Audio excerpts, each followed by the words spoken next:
far as not lying, as far as his place and position and the activity he was involved with at the time, although some of it, you know, he couldn't recall, but there's a lot of reasons why Bob was hired, number one. You know, here's the thing. Take a guy like Bob, send him out there, you know, somebody said, you know, aliens, blah, blah, blah, blah, blah. You know, all of a sudden you're thinking about 9 alien crafts. You know, they may have not been 9 alien crafts. Southwest 7014, contact departure, good day. Do you believe that the government has recovered alien spacecraft? I have no doubts whatsoever that the United States has actually recovered a number of extraterrestrial vehicles. And what do they do with them? I think that since 1947, there have been efforts to try and duplicate the technology, what is referred to as reverse engineering. And I don't know how far they've got, but some reports indicate that we've actually been test flying within a limited area actual alien vehicles or terrestrial vehicles, United States vehicles, which have been made using alien technology. Could these not just be military aircraft? Well, I think it's quite possible some of them are military aircraft. I've heard from very reliable sources, including a leading specialist on unmanned aerial vehicles, that we have developed some disc-shaped platforms for aerial reconnaissance, some quite small, maybe some larger, which are being utilized by the Americans and have been built by the Americans. That's 6389 Delta, Las Vegas Tower, runway 1 and a left taxi into position and hold traffic crossing downfield.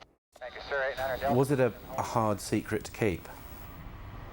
It was a virtually impossible secret to keep, but I did play by the rules, and it caused a lot of problems. It caused problems in my family life. I mean, imagine being married at the time, and you know, you get a call, you know, perhaps at night, and a strange voice on the phone. Okay, you disappear, you can't tell your wife who it was on the phone, where you're going, and you come back, you know, sometime early in the morning. I mean, what is she going to think?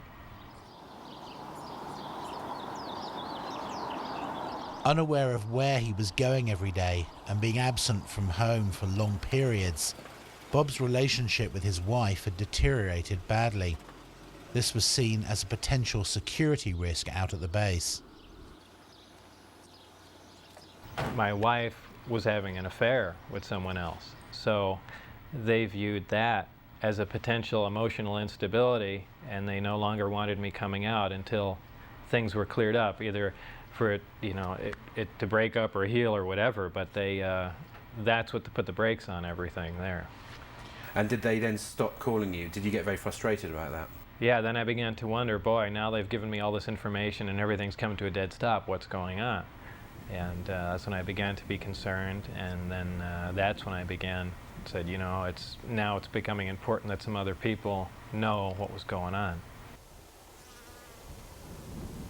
As the silence turned from days to weeks, he finally decided to tell his wife and closest friends just what he'd been doing. Were you aware of the security implications?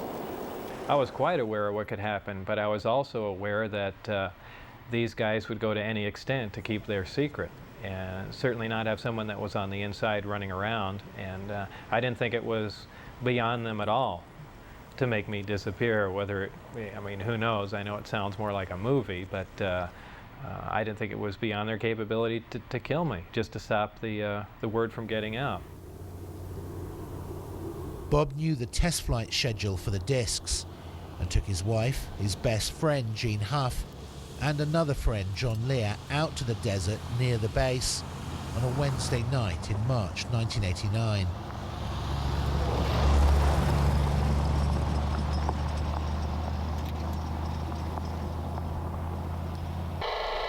Huh, it started coming in too. Now, how far away can that thing pick up stuff if it's like overhead, like up in the air? Overhead, 300 miles. jeez. So it could be any one of these guys flying. Yeah. Yeah. Well, that sounds military to me. I don't know how many miles will be ahead of you, but you never know. Yeah, I bet you that's what this is. We got. Oh. You see that? Whoa. Yeah, what was that?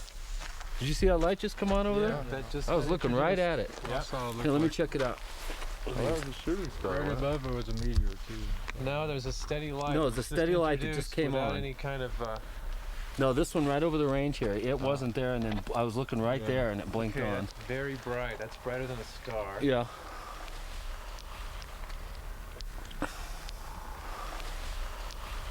Huh? Doesn't look like landing lights.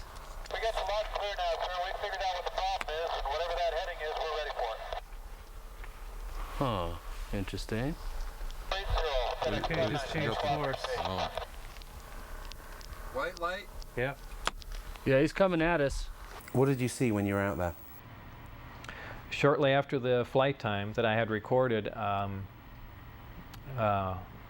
white light came up. Well, not a white light. It was actually more of an amber light.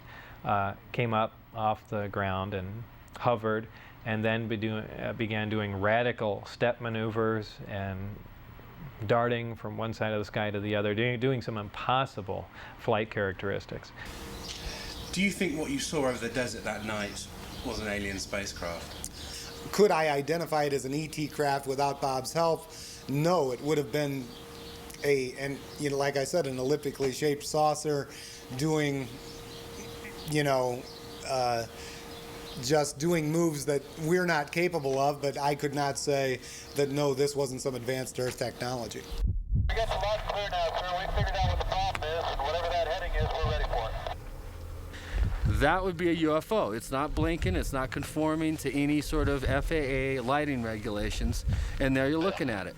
That's like a typical UFO. If it was red, it would be real typical, because that's what most people report, is red lights like that are solid colored.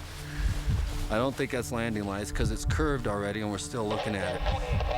Looks like he's curving back. Here he comes. That is a typical military UFO. There you go.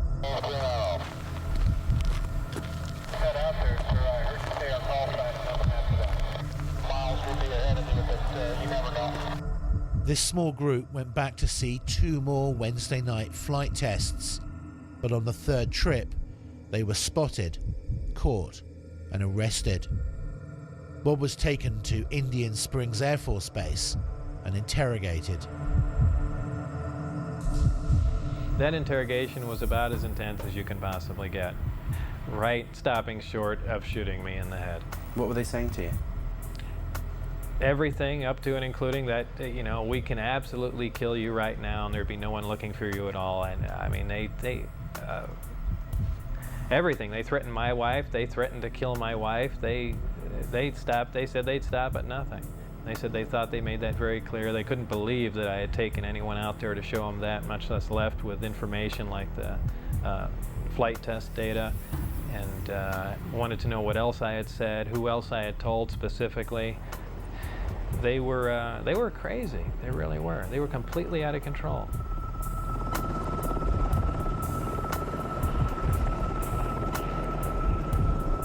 After this interrogation at Indian Springs Air Force Base, Bob says that he was put under constant surveillance by security personnel.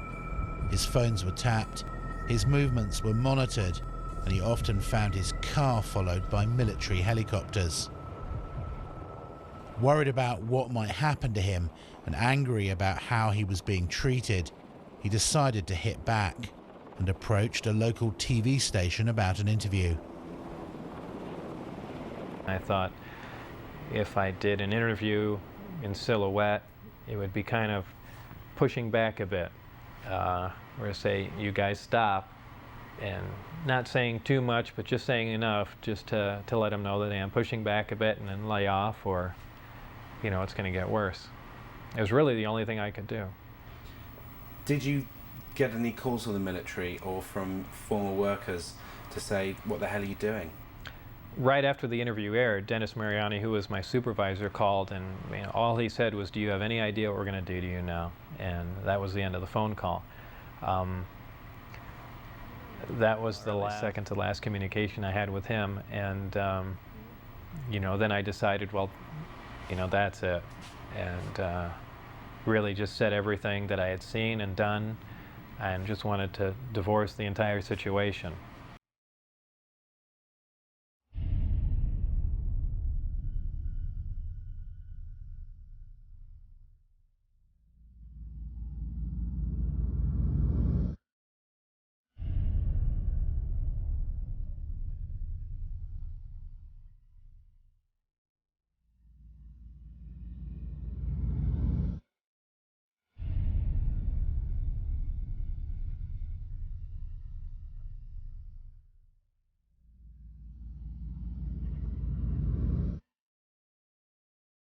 Even now, more than 20 years later, the jury is still out on Bob Lazar and his claims about his work out at Groom Lake.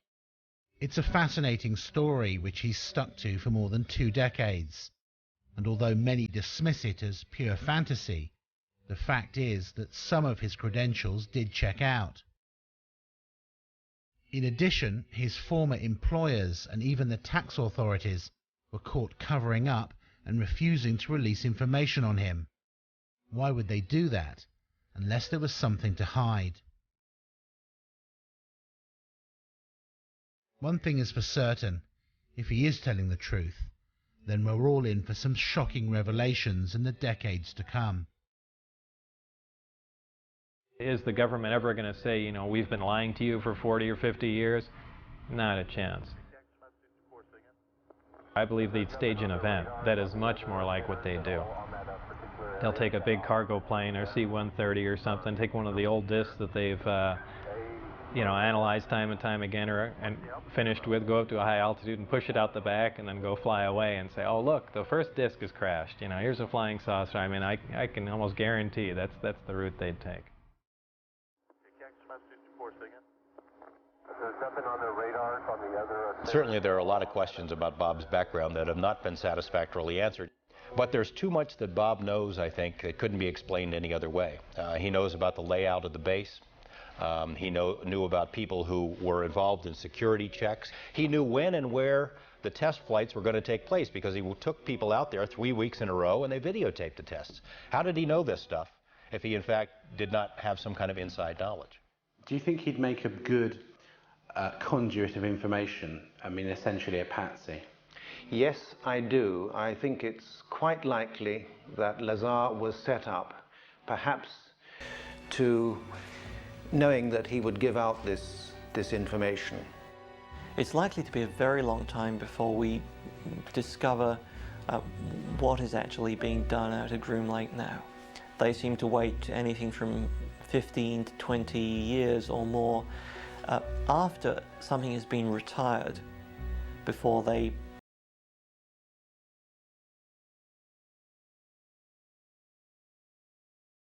designed almost 40 years ago. 40 years before that, the hottest thing flying was a Seversky P-35. 40 years before that, it was a balloon. So the technology has not stood still. So there's a very good possibility that we are looking at man-made transportation for the 21st century. It's been so hopelessly polluted that I'm not sure we will ever get to the bottom of this story, and that's sad. I suspect that whatever was out there, discs, alien or not, had now been moved to some other location, and we may never find them again. There might have been reason 40 years ago to believe that people couldn't handle the idea of alien visitation. I don't think that's true anymore. I think we're far more sophisticated now. Do you regret having screwed up at S-4 and taking your friends there and blowing your security cover because you could still be working on UFOs today? Yes and no. Yes, at times I'd like to be able to go back in time and played along with the game and not have done anything, and perhaps to this day still be working on them, because I did feel privileged and it was fascinating work once you can get around all the oppressive military